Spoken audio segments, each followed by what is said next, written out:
Hi, everybody. Welcome to another edition of the Sunday Drive. And this is a special edition. It is our Remembrance Day edition. Tomorrow is Remembrance Day. And we are going to speak with the City of Kawartha Lakes Police Chief Mark Mitchell, who spent a year in Afghanistan. I did. Afghanistan. So sit back, relax, and enjoy this edition of your Sunday Drive.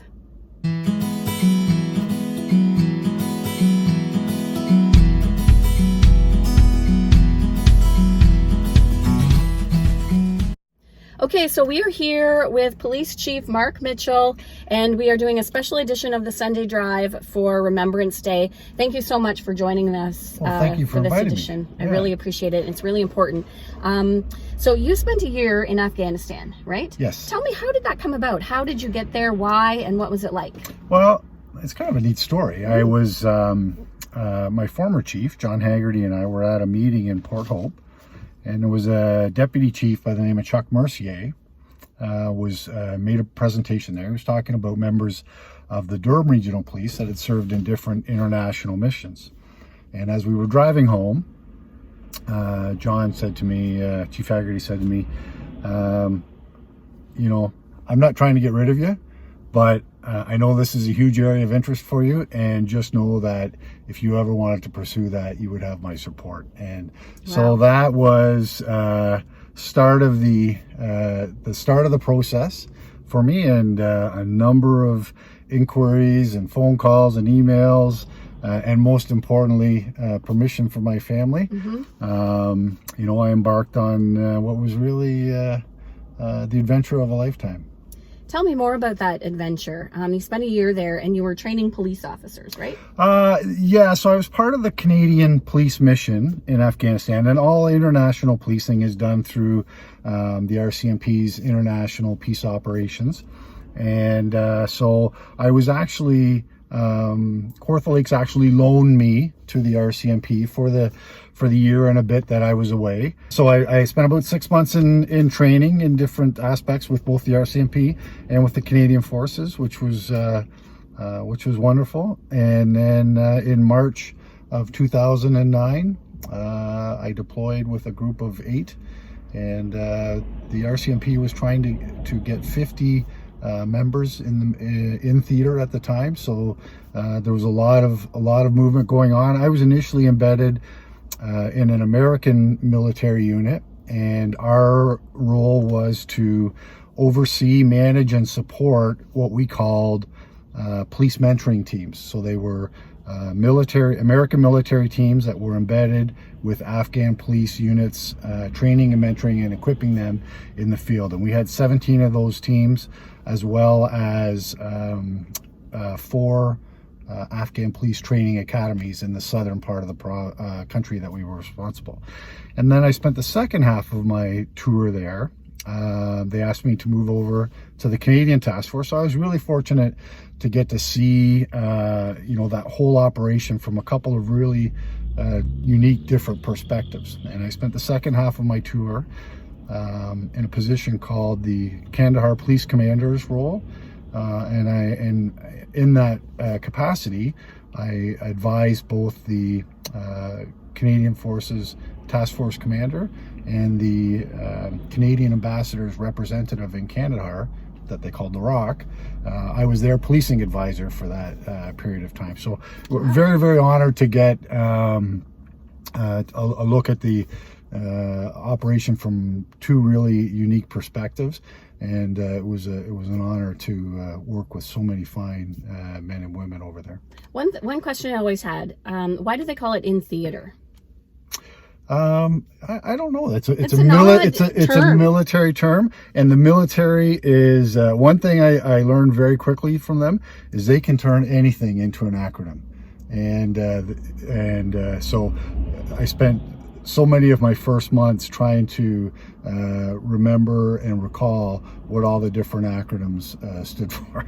It's almost a language unto itself. I always wondered that. In theater, it just seems odd. Yeah. Okay, so and you worked with 2 very different groups then. What did you learn from each group while you were there? Well, you know, it was funny to watch some of the, I guess some of the stereotypes play out, and you know, there were 34 nations in the NATO mission in Afghanistan as a whole. I think I've got that right. So, you know, in the south, we had the Americans were obviously everywhere in the country, and we had the Canadians were responsible for Kandahar, and next door we had the British responsible for Helmand province. So I got to work with all those countries quite extensively. And you know, the Americans had a bit of a cowboy reputation, and so it was kind of stereotypical. Well, and that was the reputation, and the British had a reputation for planning everything within an inch of its death, and the Canadians kind of fell somewhere in the middle. But and I'm overgeneralizing, and they were all tremendous to work with. And you know what I came away with was was the level of cooperation and support between those countries. But at times, you know, there were a lot of obstacles that arose from that as well. You know, we had computer systems that didn't cooperate with one another, and so the transferring information and getting it into the hands of people that needed it because of secrecy and other requirements. You almost spend a lot of your time just trying to overcome those things that seem so simple. Frustrating. Yeah. What about the people there? You know, there's always been a bit of a debate, right, on whether or not these missions really help and they do any good. What about that? Yeah, that's a great question, and one that I talk about in the schools a lot. And you know, one of the messages I say is you have to be very careful about how you define success, because if you thought that you were going to create a if you were just going to import everything that we enjoy here in Canada over there in the span of a year or a couple of years, it's just not going to happen, right? Afghanistan's a country that's been devastated by constant conflict for the last 50 years. And to think that you're going to fix that in a year or even 10 years is really naive. So I looked at it from the standpoint of the police. I kind of use that as my example. And so, I would tell students or anybody that I'm speaking with, the average Afghan police recruit couldn't read or write. Many of them were addicted to drugs. And these were police recruits. These were police recruits. Okay. And so we spent a lot of our time teaching them how to survive, how to stay alive, and then B, teaching them things that we really take for granted here, literacy skills and stuff like that. So teaching them civilian policing techniques like we would here in Canada. That we're a long way away from that. Mm-hmm. So it was easy to get frustrated at times with the Afghan security forces because there were a lot of problems, Afghanistan has a huge problem with corruption, as a lot of countries do, but I did watch them make some steady progressions. I watched them take the lead in planning for one of their presidential elections in 2009. So with some help, but still they took the lead. So there was some real growth there, and the Afghan police were making huge sacrifices in terms of the number of officers that died. I think 1,300 officers died in 1 year while I was there. And so they were laying down their lives in huge numbers for their country. Wow, amazing. Yeah. And do you feel like you made a difference then? Because they obviously, if they couldn't read or write, and that some of them were addicted to drugs, they obviously still really wanted to make a difference for their country. Yes. Like they wanted change. They wanted a better life, either for themselves or their kids. Do you feel that you accomplished that, or you helped them accomplish I think that? So. Again, you had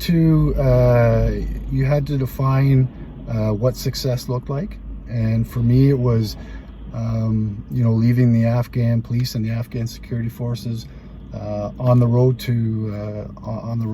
to success. And I think that that's a struggle that's still continuing to this day. And there's a lot of challenges there. There's a lot of ethnic and tribal divisions that are deep-seated and historical, and they're hard to overcome. Can that be changed? Can that? I think education's the key, Pam. And so in a lot of ways, we were not trying to save the country for the current generation. We're trying to pave the way for the future generation, and by educating the younger kids. And they are so thirsty for education. And so one of Canada's signature commitments was the construction of 50 new schools in Kandahar province. And so that was well underway and during my time there, and was a success. But again, some unique challenges that we would never think of here. And one of the rules that Canada had as part of their whole of government mission was that if we're going to build a school, it has to be open for boys and girls. And the problem was there was a lot of people in Afghanistan that didn't want girls to go to school. So as students became targets, schools became targets if they allowed female students. What about you? Did you ever have any close calls? It was obviously a very dangerous environment. Yeah, I had a couple of close calls, and probably, fortunately, I didn't realize it until after the fact. There were 29 Canadians killed while I was there. A number that I'll never forget. And but every time you went out on a patrol or on a trip, it took a tremendous amount of planning. And the routes that you traveled, you had to be so careful, and they had to be screened often by soldiers getting out and checking the route manually, because the IED threat was ever present. And we had a number of I was always amazed by the sort of cat and mouse game between those trying to build and hide IEDs and those trying to develop better techniques to find them and detect them and disable them. And so that that war within a war, if you will, was constantly being waged. And I can't talk about all of the devices and techniques that they use to find those IEDs, but I know that one of those devices prevented an IED from detonating under our convoy one day. And so yeah, it was. How does that make you feel? Well, I'll never forget going out for the first time. We were leaving. We were going out for 4 days. We were leaving Kandahar. We were going out and visiting a number of places in Helmand province as well. And I'll never forget, we were leaving at just as the sun was setting and it was getting dark. And I'm watching the road out in front. I was traveling with the Americans, and at that time we were in what they called an up-armored Humvee. And looking out ahead and seeing the culverts in the road, which was a prime place to hide IEDs, and watching every culvert come up and wondering if it was going to blow up. And I finally just said to myself, you just can't worry about things that you can't control. And so I just focus on what you're supposed to be doing and don't worry about the rest. And that really sustained me right up until the end of my tour. You can see how soldiers, when they come back, because I've interviewed them, that say every side road they drive on, they look in the ditches for these buckets. Yeah. You know what I mean? Yeah. Still. Yeah. And I know so many people found it difficult when they came back, to be stuck in traffic, and I did a little bit as well. But we served over there so that that we could try and bring a better way of life over there and peace and stability to that country. But it also gave me a real respect for the life that we have here. And I said to myself, if I can't enjoy this, then something's wrong. So It's all for naught. yeah, that's right. One thing I've always wanted to ask police is, do you notice that everybody slows down whenever you're around? Yes. Whether you're in your car or whatever. As soon as I see a police officer, even a car I think is a police officer, I slow down even if I'm not speeding. Why do we do that? I think it's just human nature, because we know that that's one of the functions of the police is to enforce traffic laws, and who hasn't gone a couple of kilometers above the speed limit from time to time? Do you chuckle when you see that? Of course, yeah. Okay. Yeah, and only because I often do it myself. So I'm not the only one. A police cruiser goes by on the highway and you look You're down like, at the speedometer. slam on the brake. Okay, yeah. Yeah, how safe are we to go over the speed limit, like 10 kilometers, 20 kilometers? Because nobody drives the speed limit. I've almost been killed driving the speed limit. Right. And we understand that. But the law is that you can't go over the speed limit. But as you say, there's a certain, you can't, if you're in an 80 kilometer zone, to stay, unless you put cruise control on, to stay right at 80 is near impossible, just as you... Well, but even with cruise control, people almost run you down. True. If you're going 80. Yeah. It's dangerous. Yeah. So we have to drive 90. Well, that might might work with me, but I'm not going to tell you to work with everybody. Oh.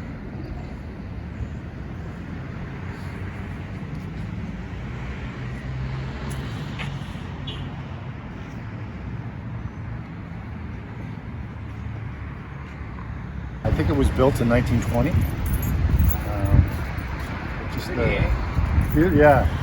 Just the figure with his head bowed, kind of sorrowful and strong at the same time. Mm-hmm. And you have won a number of medals. You just got another one recently, the Order of Merit, right, Yes, from the Governor yeah. General. Congratulations. Thank you. You also got one from your time in Afghanistan. What was that one? So I have the Southwest Asia Service Medal from my time in Afghanistan, and also the General Service Medal. So also because of my split time, falling under Operation Enduring Freedom and the NATO ISAF mission. Okay. And then what was the other one? The Queen Elizabeth II Diamond Jubilee Medal? Correct. Right. Is that Yes. one of, which one? That's this with the two broad red stripes and the two thin white stripes in the middle. And then so the Order of Merit is the one on the top. So there's a specific order like that yes, they have to go in? Yeah, it's all there's a Canadian honors and awards system, and they're all within order. So you have to get it right. I sent mine away to make sure they were put in the right order. Yeah. How does it make you feel to get medals like that? Oh, it was all of them are certainly an honor. Again, it was Chief Haggerty that nominated me for the Order of Merit, and it was so nice to be able to take my whole family down to Ottawa. Part of my family was down there already, but to have them there for that ceremony and to be recognized with so many tremendous leaders from across the country, was something really special I'll never forget. Thanks very much, Mark, for joining us for our special edition of the Sunday Drive, our special Remembrance Day edition of the Sunday Drive. We really appreciate it. And I want you to know that as a community, we appreciate all that you do for our community, but also for the community abroad and at large with your time in Afghanistan. Thank you so much for your service. It was my pleasure, and thank you so much for having me and for doing a Remembrance Day Sunday Drive.